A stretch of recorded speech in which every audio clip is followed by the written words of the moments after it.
எல்லோருக்கும் வணக்கம்.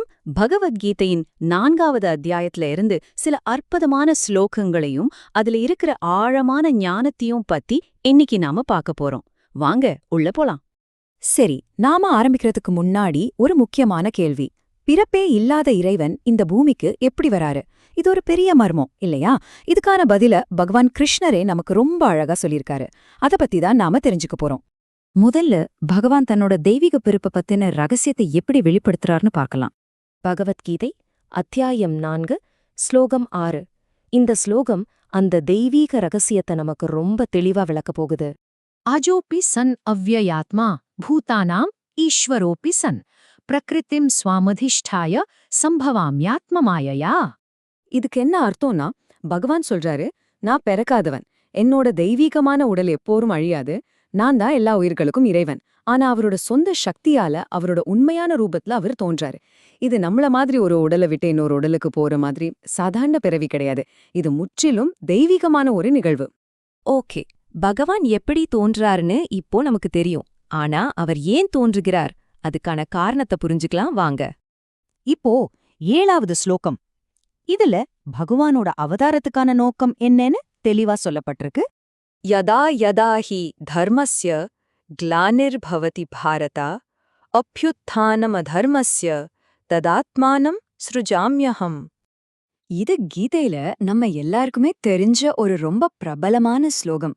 இதோட அர்த்தம் ரொம்ப எளிமையானது, ஆனா ரொம்ப ஆழமானது. எப்போலாம் இந்த உலகத்துல தர்மம் குறைஞ்சு அதர்மம் தலை தூக்குதோ அப்போ எல்லாம் அந்த தர்மத்தை திரும்பவும் நிலைநாட்டுறதுக்காக பகவான் தானே இந்த உலகத்துல தோன்றதா சொல்றாரு. சரி, அவரோட அவதாரத்துக்கு இன்னும் குறிப்பிட்ட நோக்கங்கள் ஏதாவது இருக்கா? ஸ்லோகம் 8 அத பத்தி இன்னும் விரிவா சொல்லுது. பரித்ராணாய சாதூனாம் விநாசாய ச துஷ்கிருதாம் தர்ம சம்ஸ்தாபனார்த்தாய சம்பவாமி யுகே யுகே. பாருங்க, பகவானோட ஒவ்வொரு அவதாரத்துக்கும் 3 முக்கியமான நோக்கங்கள் இருக்கு. 1, நல்லவங்களையும் அவரோட பக்தர்களையும் காப்பாத்துறது. 2வது, தீய சக்திகளையும் அதர்மம் செய்யறவங்களையும் அழிக்கிறது. 3வது, தர்மத்தோட கொள்கைகளை மறுபடியும் ரொம்ப உறுதியா நிலைநாட்டுறது. இந்த 3 காரணங்களுக்காகவும் அவர் ஒவ்வொரு யுகத்திலையும் தோன்றார். சரி, இப்போ ரொம்ப முக்கியமான ஒரு கட்டத்துக்கு வந்திருக்கோம். பகவான பத்தின இந்த தெய்வீக ஞானம் நம்ம ஒவ்வொருத்தருக்கும் என்ன மாதிரியான பலனை கொடுக்கும், விடுதலைக்கான வழி என்னங்கறத இப்ப பார்க்கலாம். அடுத்ததா ஸ்லோகம் 9. இதுல நமக்கு ஒரு பெரிய வாக்குறுதி காத்திருக்கு. ஜன்ம கர்மச்சா மேதே திவ்யம் ஏவம் யோ வேத்தி தத்வதா த்யக்த்வ தேஹம் புனர்ஜன்மா நைதி மாமேதி சோர்ஜுனா. இங்கேதான் அந்த அற்புதமான வாக்குறுதி இருக்கு. பகவான் சொல்றாரு, என்னோட பிறப்பையும் செயல்களையும் பத்தின தெய்வீக உண்மைய யாரு முழுசா புரிஞ்சுக்கிறானோ அவனுக்கு என்ன கிடைக்கும்? அவன் இந்த உடலை விட்டு போனதுக்கப்புறம் மறுபடியும் இந்த உலகத்துல வந்து பிறக்க மாட்டான். அதுக்கு பதிலா அவன் என்னோட நித்தியமான இடத்துக்கே வந்துடுவான். இதுதான் இதோட முக்கியமான விஷயம். மரபிறவி சக்கரம் முடிவுக்கு வருது. நேரா இறைவனோட நித்தியமான உலகத்தையே அடையலாம். இந்த தெய்வீக அறிவோட உச்சகட்ட பலனே இதுதான். சரி, இந்த நிலையை அடையறதுக்கு நடைமுறையில நாம என்ன செய்யணும், அதுக்கான வழியையும் அடுத்ததா பார்க்கலாம். அந்த நிலைய அடையறதுக்கான வழிய நம்மளோட இந்த விளக்கத்தோட கடைசி ஸ்லோகமான 10வது ஸ்லோகம் நமக்கு காட்டுது. வீதராக பயக்ரோதா மன்மயா மமாபாஸ்ரிதாக பகவோ ஜான தபசா பூதா மத்பாவமாகதாக. இந்த நிலையை அடையறதுக்கான வழி ரொம்ப தெளிவா இங்க சொல்லப்பட்டிருக்கு. முதல்ல பற்று, பயம், கோபம் இது எல்லாத்திலிருந்தும் நாம விடுபடணும். அடுத்ததா முழுமையா பகவான் கிட்ட சரணடையணும். அவரை பத்தின ஞானத்தால நம்மள நாம தூய்மைப்படுத்திக்கணும். இந்த வழிய பின்பற்றிதான் முன்னாடி இருந்த நிறைய பேர் என் மேல தெய்வீக அன்பை அடைஞ்சிருக்காங்கன்னு பகவானே சொல்றாரு. அப்போ கடைசியா நாம நமக்குள்ளேயே கேட்டுக்க வேண்டிய கேள்வி ஒன்னே ஒண்ணுதான்.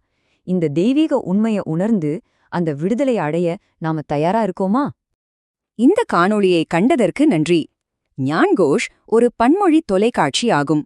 இங்கே நாங்கள் ஆன்மீக ஞானத்தை ஆங்கிலம், ஹிந்தி, மராட்டி, தமிழ், மலையாளம், கன்னடம், தெலுங்கு, குஜராத்தி மற்றும் பெங்காலி ஆகிய மொழிகளில் பகிர்ந்து கொள்கிறோம்.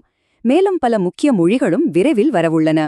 சனாதன தர்மத்தின் காலத்தால் அழியாத பொக்கிஷங்களை எளிமையான, தெளிவான மற்றும் அர்த்தமுள்ள வழியில் உங்களுக்கு கொண்டு வருவதே எங்கள் குறிக்கோள்.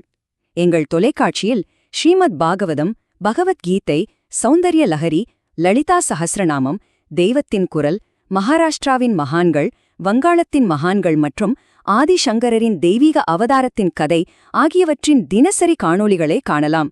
இவை அனைத்தும் பல மொழிகளில் கிடைக்கின்றன.